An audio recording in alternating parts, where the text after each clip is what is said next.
Hi, it's Kiffin Lebates here, and this video is inspired by a question posed by Millie Perry, who said, could you make a video where you don't just discuss digital assets but actually look at physical assets or even go into the future?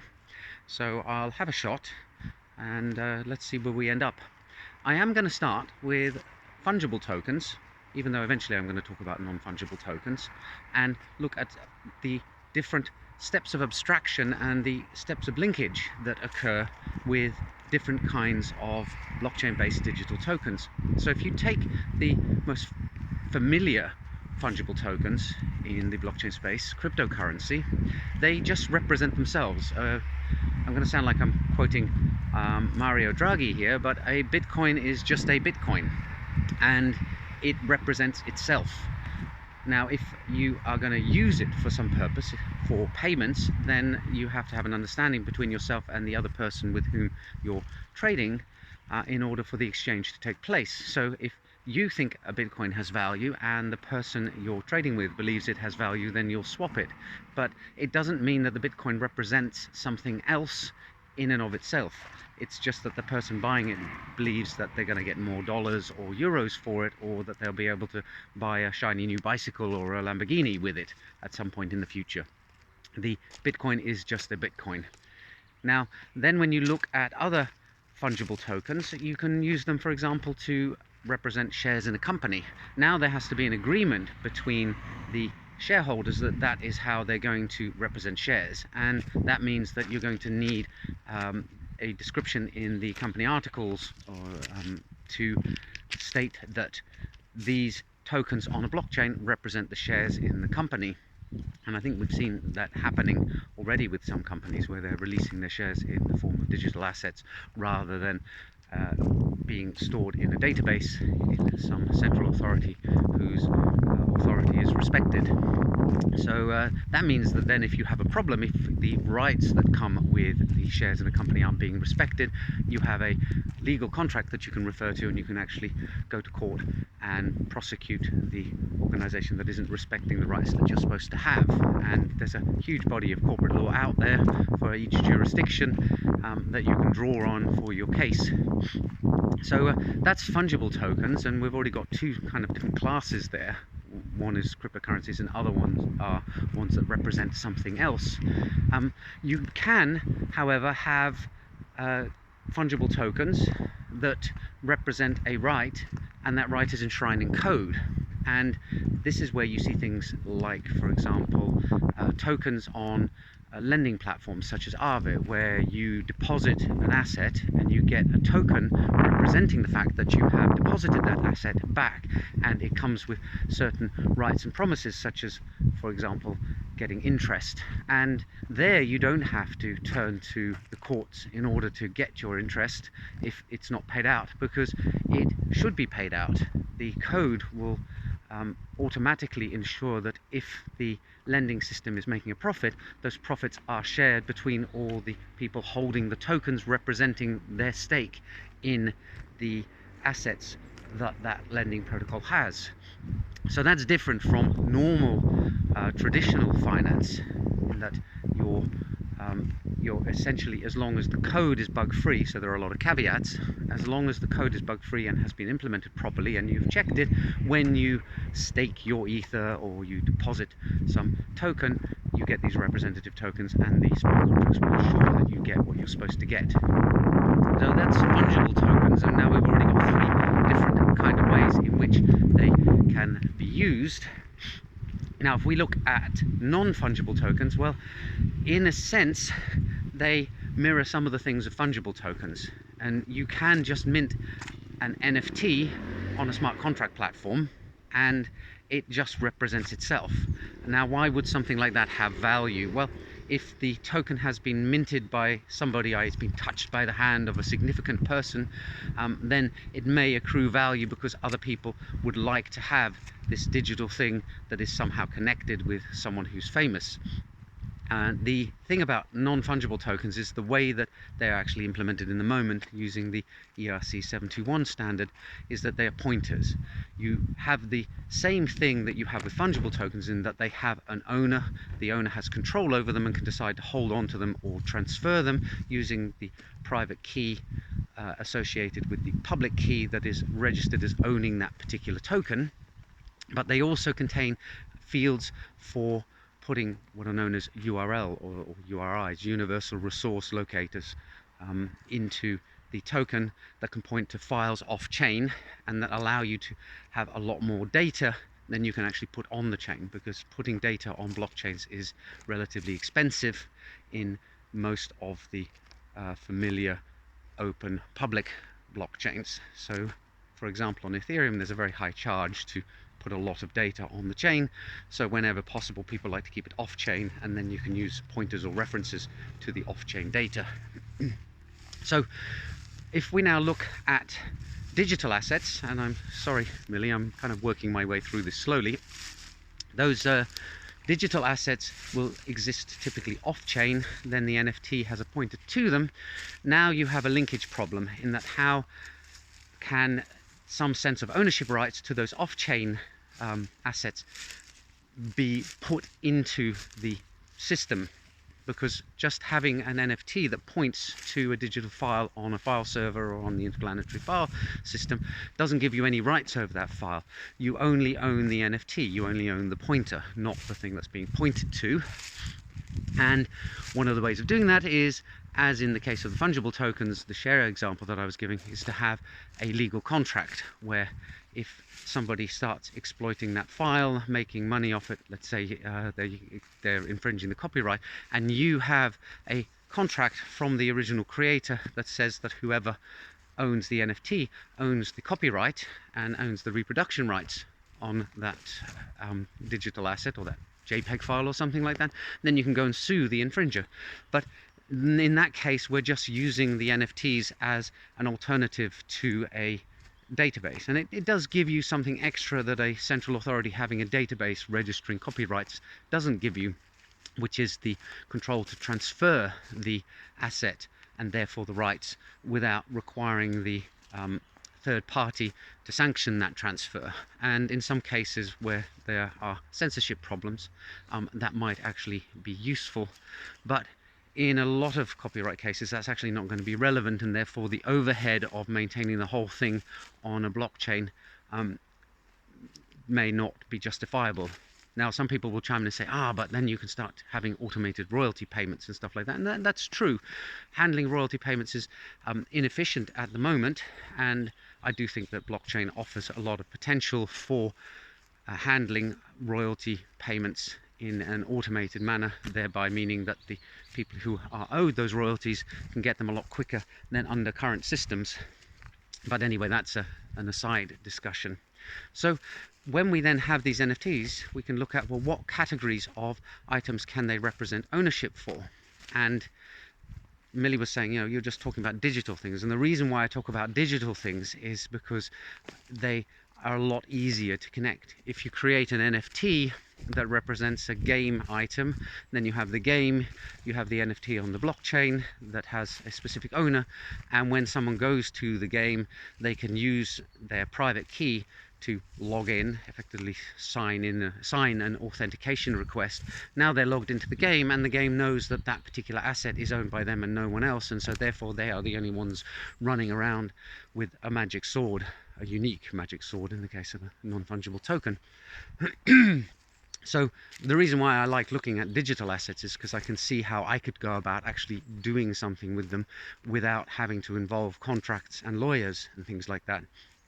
So Millie was asking about, well, physical assets, and we see use cases out there where people are creating NFTs that represent something about physical objects, such as a limited edition pair of sneakers or a Rolex watch or some luxury item. And the reason why we're seeing luxury items first is probably because the margins are better. You don't want to have a $5 cheap watch and then spend $5 deploying an NFT for it on a blockchain.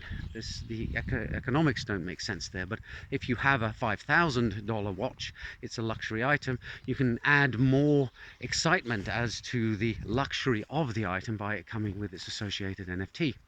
But when you have a physical object and you have an NFT, you have a linkage problem, and there are plenty of people working on tricks and techniques in order to more closely link the NFT and the physical item. So one of them is ensuring that it really is the physical item in question. You don't want counterfeits or frauds, and there are all sorts of clever techniques that can be used to ensure that an item is indeed that item and nothing else. And this actually has some great uses in preventing counterfeiting and the grey market, which is a big problem. There's millions and billions being lost in counterfeits. So to be able to have an NFT for a luxury watch that is created by the watch creator and allows you to verify that that is indeed one of the set of luxury watches that has been made by them and it isn't a counterfeit is great. And there are, as you can embed microchips in them that can't be cloned easily.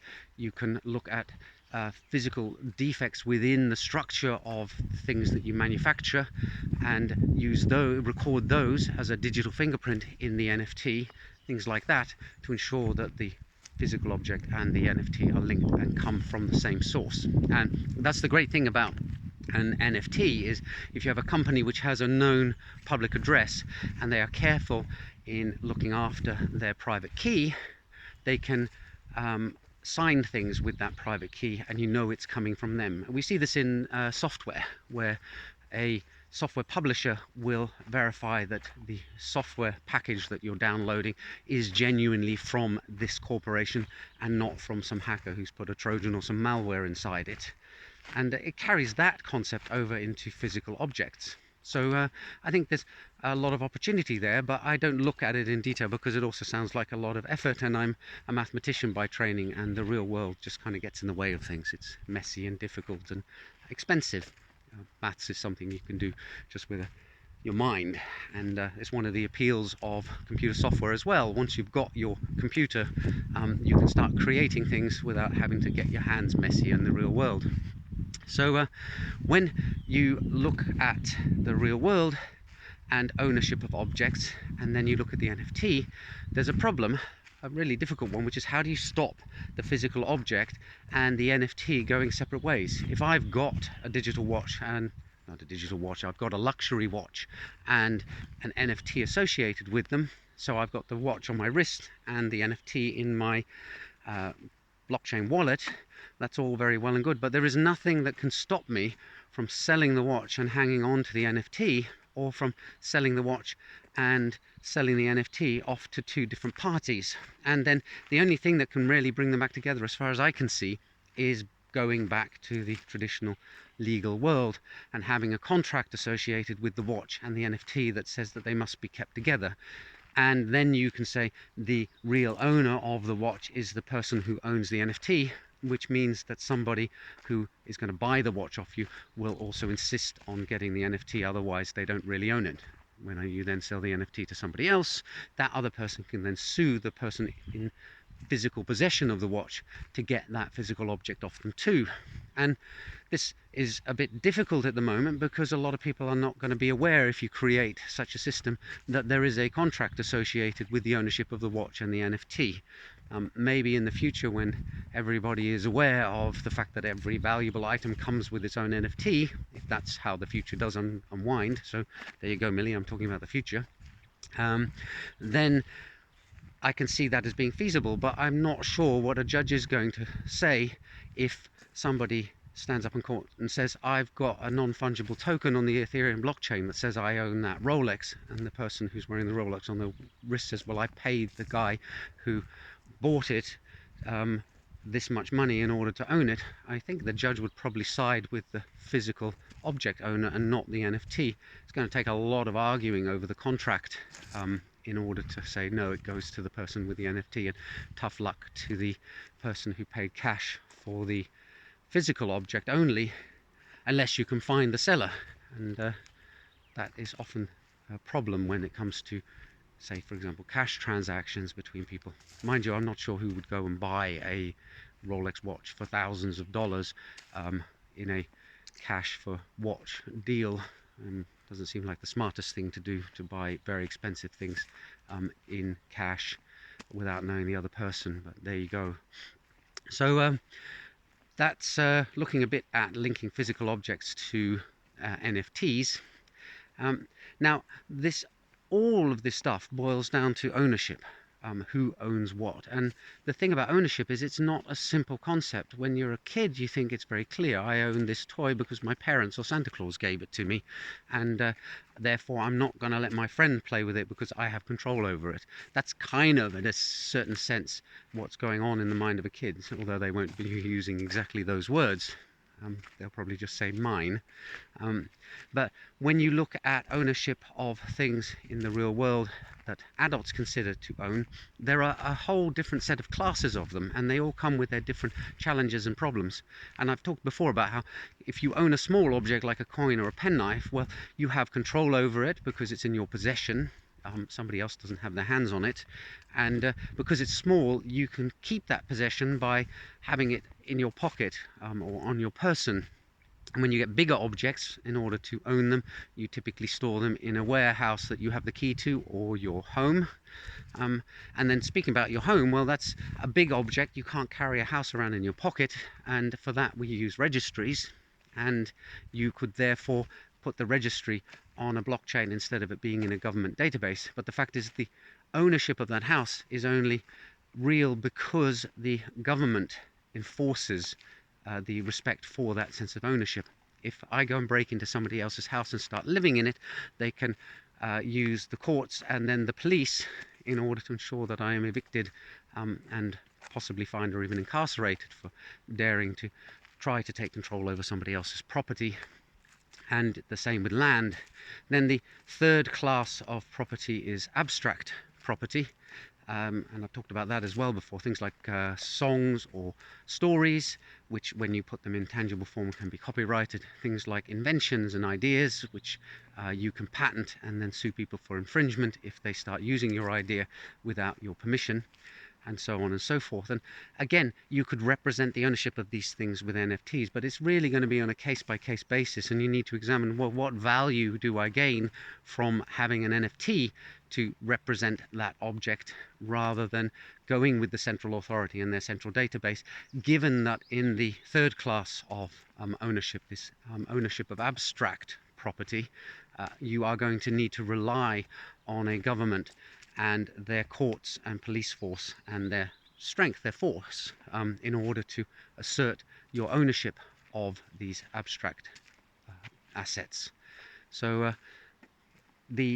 I've mentioned before, one of the advantages of having an NFT representing a patent or a copyrighted work is that you can perform transfers without having to go to that central authority to do so. So it does involve the central authority ceding some control and power.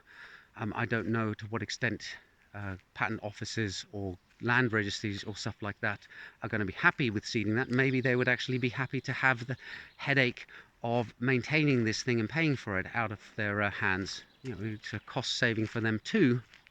On the other hand, if they start getting embroiled with problems where people say my wallet has been hacked and my patent has been stolen, then maybe they're going to be a bit more bothered by it because they can't go in and change the ownership back. Though I guess they could mint another token and say that the previous one is invalid, but then you've lost that independent trading opportunity, or that functionality that was put forward by me as a possible incentive for implementing a intellectual property ownership system in such a way. So where was I going to go to next? Oh yes, and then there was also the royalty payment stuff. That's been touched on before. So I've wandered over a whole load of topics that relate to the question of the ownership of digital assets and the ownership of other assets that are referred to by those digital assets, and how you can link the two and some of the problems associated with them. Now, I think over time a lot of these things will be solved. For example, the fact that mobile phones are pretty much ubiquitous in the Western world now. means that people are carrying on them the tool that allows these digital assets to be easily used, created and manipulated, and therefore this whole system would not have been available before that. It wouldn't be very convenient if we all had to rely on desktops at home and able to be to transact with these systems. So it's kind of, the time is now. If blockchain had been invented before mobile phones were common, then I don't think the uptake would have been as dramatic as it is now. And that therefore does give me hope that in the future there is more of this kind of stuff coming.